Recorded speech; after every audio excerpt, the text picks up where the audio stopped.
Hello everyone, my name is Domicele Jonauskaite and today I would like to present you the International Color Motion Association survey. So as you understood, my research concerns the relationship between colors and emotions. In English we can say we see red, feel blue or turn green with envy to express certain emotions. But the question is whether these associations are just cultural creations learned through our languages and traditions, or do they reflect something more fundamental about our shared cognitive architecture and therefore are universal? So to understand these kind of questions, we started the International Color Emotion Association survey.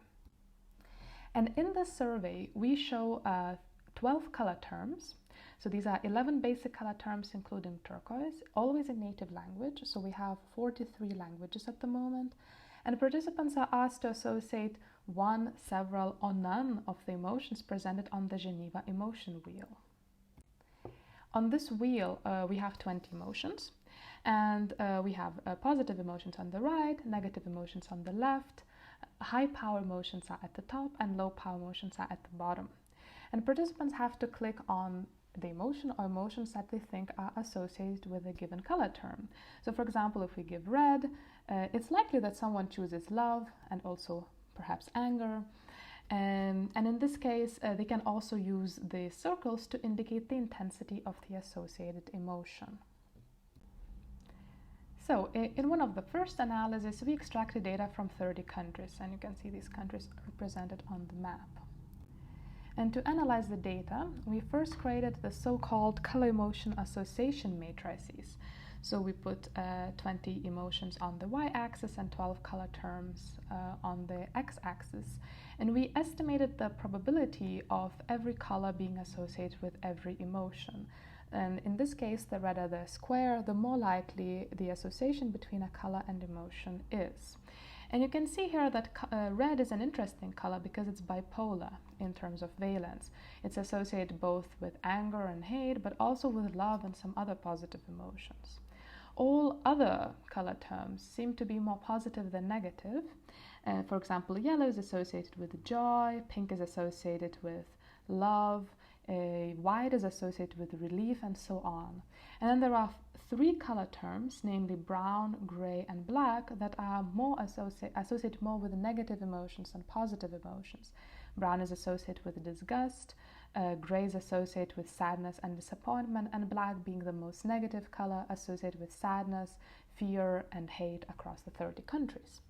But now the question is whether the same pattern can be found in other countries. So if this was a real talk, now I would ask you to estimate the similarity between the global pattern and each of the individual countries. So if we take an example of Switzerland, we can create exactly the same association matrix, and we can correlate these two matrices to estimate the degree of similarity. So in this case, the correlation is 0.93, which is very high, indicated that Swiss people have almost the same pattern of color motion associations as 30 countries put together, and actually in this case, they would not contain Switzerland. If we do the same thing for all the 30 countries, we find that indeed, the similarity between each nation and the global pattern is very high, with an average similarity being 0.88. And there were only three countries, namely Azerbaijan, Nigeria, and Egypt, had slightly lower similarities, but still the similarities were 0.68 or higher. Therefore, we concluded that the pattern of color motion association seems to be universal across 30 nations. Of course, these data were extracted several years ago, and even though they were published only this autumn, and now we have more data from more countries. So we have just hit 100,000 responses. We have 81 countries, and we are still, of course, counting. We are increasing the number of participants every month.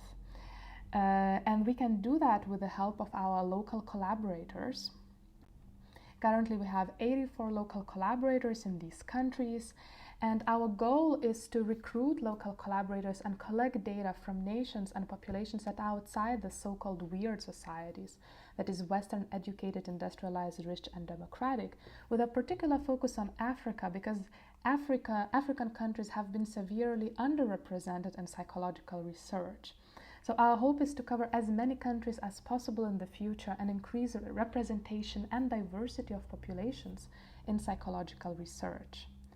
And relevant to the current workshop, of course, we are encouraging open data. So we have put our first data of 30 nations online on open access, and we encourage researchers to use these data without restrictions and try to answer the questions that they are interested in. And in the future, we will be publishing more data sets on the same website. Last but not least, we also try to publish as much as possible in open access, and these are several examples of our recent papers published in open access journals. And you can see we also try to publish in different languages. Here is an example in Russian on the data set, on Russian data set. So thank you very much for listening. Thank you my colleagues Christine Mo and Deborah Da Silva for coordinating the survey together, and for over 100 international collaborators who have collaborated or are currently collaborating with us on this project. If you would like to know more about our research on color and affect associations, don't hesitate to visit colorexperience.ch, where we're constantly updating with new information. So thank you very much.